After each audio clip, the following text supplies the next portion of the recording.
পাবদা মাছগুলোকে ধুয়ে আমি কেটে রেখেছি। এবারে ঝিঙে আর পেঁয়াজ কেটে নিয়েছি। হলুদ গুঁড়ো দিয়ে দিলাম, নুন দিয়ে দিলাম স্বাদ মতো, আদা ও জিরে বাটা দিয়ে দিলাম, ধনে গুঁড়ো দিয়ে দিলাম, শুকনো লঙ্কা গুঁড়ো দিয়ে দিলাম। এবার একটু কাঁচা সর্ষের তেল দিয়ে মেখে নেব ভালো করে। আজকে আর আমি পাবদাগুলোকে ভাজবো না।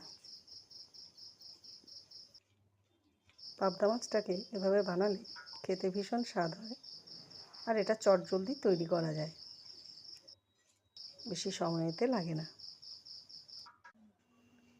মাখানো হয়ে গেছে। এবার একটা কড়াইতে সর্ষের তেল দিয়ে দিলাম, রসুন থেতো করে এর মধ্যে দিয়ে দিলাম। এবার সবজিগুলো এর মধ্যে দিয়ে দিলাম, টমেটো দিয়ে দিলাম। এবারে কিছু কাঁচা লঙ্কা চিড়ে দিয়ে দিলাম, নাড়াচাড়া করে নিচ্ছি।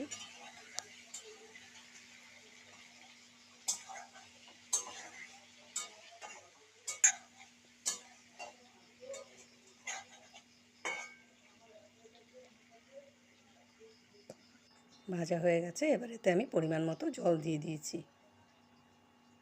খানিকক্ষণ ফুটতে দেব।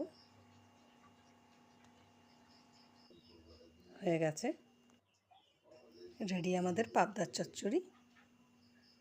আপনারাও বাড়িতে বানিয়ে আমাকে কমেন্টে জানাবেন খেতে কেমন হয়েছে। অতি অল্প উপকরণে যদি সুস্বাদু খাবার খেতে চান তাহলে আমার এই চ্যানেলটাকে অবশ্যই সাবস্ক্রাইব করুন।